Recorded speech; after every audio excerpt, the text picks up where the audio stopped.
Welcome back to Mr. Bob's Builds. I've decided to do something different today.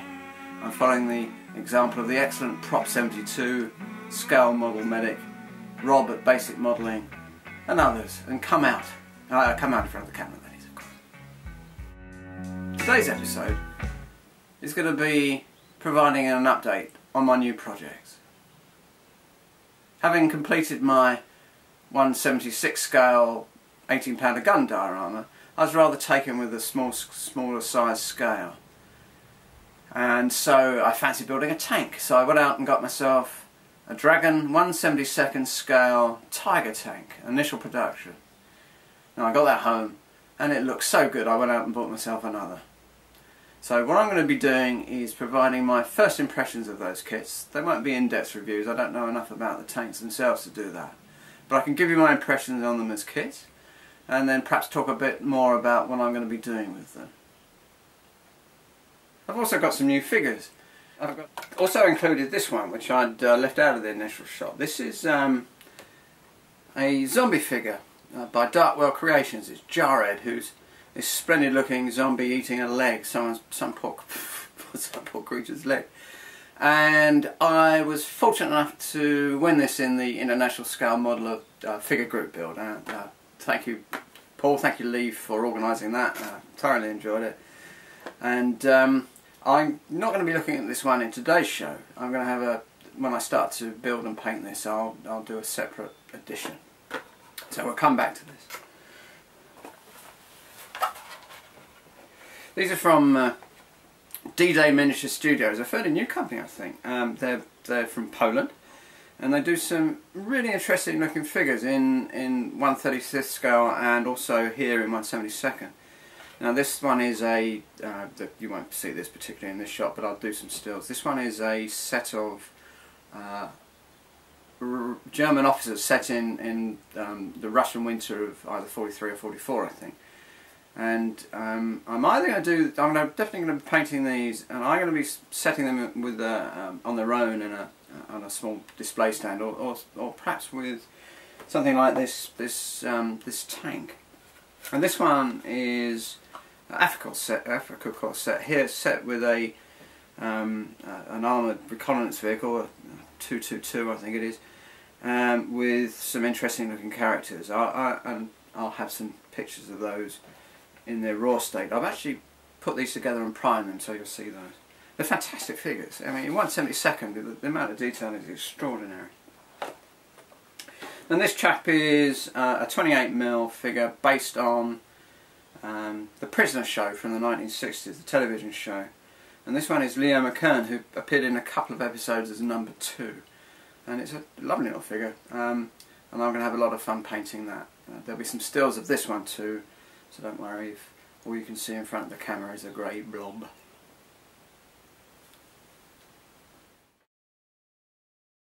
First up, we have these two fantastic looking sets from a company new to me, and that's D-Day Miniature Studio from Poland. Link in the notes. This one is, as you see, 3 German officers based in Russia, 1943 to 1945, and I've made a start on these. This is the set as it comes in the box, which is lovely crisply carved resin with separate hands, which are a bit fiddly. A couple of those hands come with cigarettes, which, looking at the pictures of other figures on the website, is a common trait with this maker. So you see the chap on the left and the chap on the right with fags in their hand. I'm not sure whether, certainly the one on the right, I'd probably carve off. I'm not convinced by it. But here they are primed, and at 1/72 scale, I think you'll agree that they are pretty good looking figures. And I can't wait to get some paint on them. I'll do a separate episode detailing these figures when they're done. The second set of figures I've got from this company are this Afrikakorps set. And there's some real interest in there. The chap with the parasol is a very nice touch, I think. And here's the resin parts for that. I haven't gone any further with this. You'll see there's a tiny bit of clean-up there, but the carvings and the parts are beautifully crisp and very well detailed. I got these figures direct from the company and they were a pleasure to deal with. Very, very quick responses to emails and very reasonable shipping costs from Poland. More on these two at a later date. Next up in the figure production line, we have this 28mm figure from Crooked Dice. A link, as always, in the notes.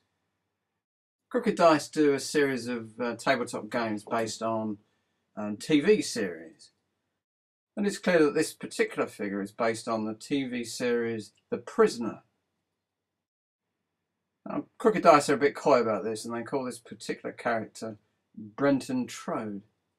I suspect that's for copyright reasons, because it's pretty obvious that it's based on the character played by Leo McKern, where in a couple of episodes he was number 2. Whatever the facts of the matter, it's a cracking little figure, and it's going to be fun to paint. I think this little figure is going to get an episode on Mr. Bob's Build all of his very own. I am not a number. I am a free man. Whatever.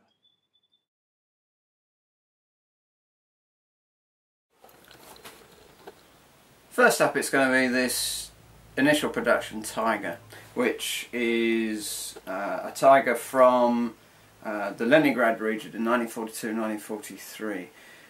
The lovely box art depicts this in a winter camouflage, but there's also the option to do a Panzer Grey autumn colour from 1942.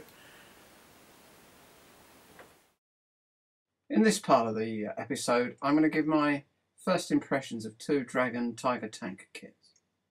These will be the thoughts of a newbie 1/72nd scale modeller, and one without any real knowledge of the historic prototype. Keeping that in mind, here we go. I fancied another crack at Braille scale modelling. Having been inspired by the fantastic modelling in Michael Rinaldi's Tank Art Volume 1, I thought I'd do a tiger. Or should that be a tiger? I found this kit online. The kit dates from 2010. It offers 2 finishes, one Panzer Grey and one snow camouflage over Panzer Grey. Coming in at just over £20 including postage, this kit's not cheap. But Dragon have got a good reputation, so I dived in. First up, the box. All I can say is that fantastic artwork on the stout tray-type box speaks for itself. And that good impression extends itself when I'm opening the box, which is full of styrene and brass goodness. Here's the cover sheet of the instructions with the tank chassis, and there you can see the various sprues laid out in the kit list. The tracks are plastic DS type, which look good to me, and also nicely packaged on that card is a threat of photo etch, which includes mesh for the engine screens. According to my tank modelling guru Cohen C, this is an important feature on any Tiger tank model, so it's good to see it here. Also on that piece of card is a decal sheet with markings for 2 tanks. Also under that decal sheet, but not visible here, is a length of metal tow rope. Turning to the frets, all parts look beautifully crisp, with little or no evident flash or mould lines. While it looks like a couple of the tools are moulded to that main body part there, there's also many of the small parts left for the modeller to attach himself, and that's a good thing, I think. It's also good to see that the openings for the driver and the radio operator have been left for the modeller to decide whether to model them open or shut. It's good to see that the choices presented with the various hatches is also carried through to the turret. You can see in the top left-hand corner the commander's opening and also the loader's opening are both left for the modeller. Again, the parts look commendably crisp and clean. Now the final 2 sprues. On the left hand side you can see the drive wheels and the sprockets. The drive wheels are interesting in that two of the sets are actually joined so they're a single piece. This will make fitting easy, and those joins won't be seen once the front set of wheels are added. A nice touch, I think. Another nice touch is top left you see the sprockets, and they've been moulded with open spokes. The right hand sprue includes the barrel, which you can see centre top right. And that's beautifully moulded in one piece with an open muzzle. All very nice. The instructions are formed by way of diagrams and seem very clearly laid out. I think the proof of the pudding will come when I actually build the thing. But for now, I'm pretty happy with the way they look. Looking at step 7 there, bottom left, it looks like there's some interior detail too, so it looks like those openings on the top of the turret are going to be left open. And here the two sets of markings are set out. My original intention was to do the top one with the camouflage, and to display the finished tank with the 3 German officers you saw in the figure section of this update. However, for reasons that will become apparent in the next part of this review, I now intend doing the tank at the bottom with the Panzer Grey. I'll be trying some of the steps outlined by Michael Rinaldi in the Tank Art book when he painted a very similar model. Well, there's my first impressions. It's a corker.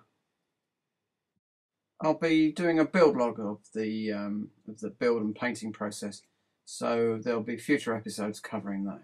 But for now, it's a good one. And a definite keeper. Oh, you're back. Great kit. Fantastic kit. Really excited about this one. So, having had a look at that, I was so excited about that, I went to my local hobby shop, which is the Hobby Box in Upfield in Sussex, a great place to go to if you're ever in Sussex. And I asked Mark at the shop to order me this, because it's a recent issue from Dragon. Difficult to find in this country, although you can buy it from abroad. And I'm particularly excited by it because it comes with a figure set, and I thought, well, I've got the initial one and I can have a late one. Initial one set in Russia, late one set in France. So I ordered this, he called me up, I drove the 15 miles to the shop, excited like a kid, and picked it up. And I got it home and, well, let's have a look at a bit more detail of what I found. Well, truly smitten by my first Dragon 1/72 Tiger purchase, I saw that at the end of last year they issued a brand new Tiger tank set. Not only was it newly issued, but it also contained a scaled down version of their Tiger Aces figure set. Well, I knew that I just had to have it. While available online from overseas dealers, it's difficult to track down in this country. So I went to my local hobby shop. The chap at the shop said that he'd be happy to order it, but did I realise that it was £22.50? Dear, but regardless of cost, I had to have it. So he put in an order, and within a couple of weeks, I got the long waited for call to say that it was in there waiting for me. And coming up is my impressions of the kit itself. Like the other kit, the box art is great, and those figures in the top right corner look fantastic too. So it's time to look inside the box. And all I can say is, oh dear. Gone are all the fine details and the crispness of the first set. Most bits are pre-moulded rather than separate parts. Only the commander's hatch is left open. The wheel sets look pretty plain and ordinary, and the sprockets are just a solid piece. They're going to need a fair bit of work to get them up to the standard of the other one. Even the barrel, which is seen there bottom centre, is a disappointment. I'm sure this is going to look good when built, but it's all been dumbed down a bit to what looks like make a quick build. The tracks look the same, so that's a good thing. But as far as the photo etch goes, you get the guards for the rear exhausts, and a few bits for the ring beneath the turret, but gone is the fine mesh for the engine covers, and there's no tow rope. Actually, there's no tow rope at all, whether plastic or metal. Nah. Turning to the instructions, well, they're just bizarre. You'll see in blue there bits that the instructions say aren't needed. But the thing is, they are. It's just not covered in the instruction. Rather than the neat diagrams in the other set, this appears to be photographs of model parts. Thing is, you see parts, steps 4, 5 and 6, that's not this model.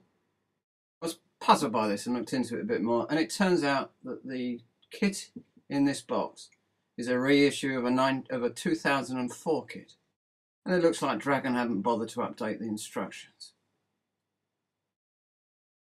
Has to be said though that the artwork for the 3 models that the decal sheet provides for is really good.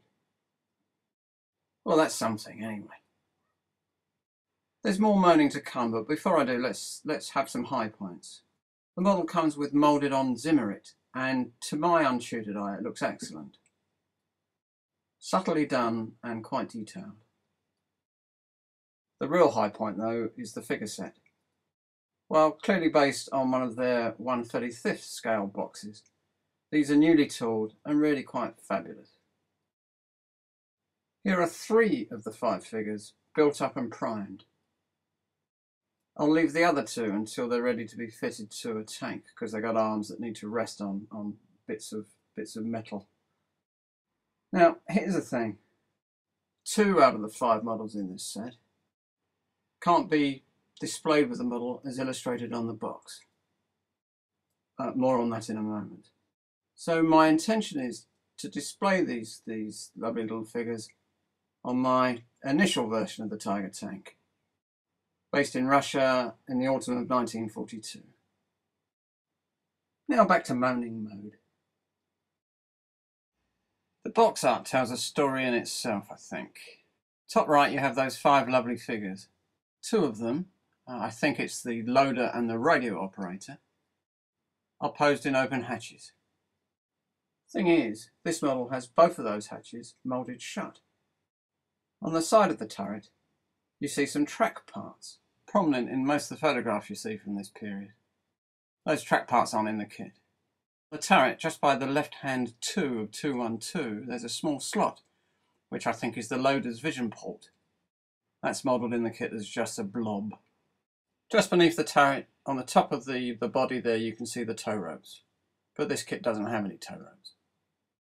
Also missing, for that matter, is the very prominent track changing cable, which would appear on the side opposite to this on a real tank. On the front of the tank you can see some additional track links. The parts list and the instructions say these aren't required for this model, but of course they are. So what to do about this kit? My first thoughts were to back it or to chuck it on eBay.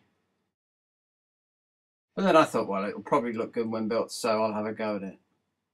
So I threw good money after bad. Never a good idea. And now in the box there's a replacement barrel from RB Models and some tow ropes or tow cables from Eureka. In addition, but not yet arrived, I'm getting some etch parts from Voyager. And hopefully in the end it'll look like a half-decent model. But probably at the cost of the same as a 1/35th model of the Tiger. Oh well, you live and learn. Well, it's the proverbial curate's egg. Good in parts. But as for Dragon, all I can say is WTF. So there we have it. A bit of a contrast really in between the 2 kits. It takes me back to when I was a kid. Everybody in the playground was talking about the brilliancies of Lego and Action Man, and what I got given was Tommy Gun and Better Builder. So this one's definitely the Lego and Action Man of the 2, and this one's the Tommy Gun and Better Builder. Okay in its own way, but a bit meh, really. What is fantastic about this kit, despite its obvious shortcomings, is these figures. And basically what you're doing is you're buying a set of figures with the tank as a bonus. I think that's a good way of looking at it. But with the extras I bought for this, and with more on the way, I'd have spent enough money to have got a really decent 1/35 scale tank, but I didn't want to do that. I want to do my 1/72 scale. So it should turn out good in the end. But those figures are really good. And Dragon, I think I'm missing a trick, that they've issued now several of these sets with 1/72 figure sets in them, and I think they can make some decent money by issuing the figures separately on their own. But I think they're probably content in banging out the kits at 20 quid plus a time. Alright. Well, that's it for today. I hope that you found something of interest in there for you. And I hope that I haven't scared the horses by popping out in front of the camera for a change.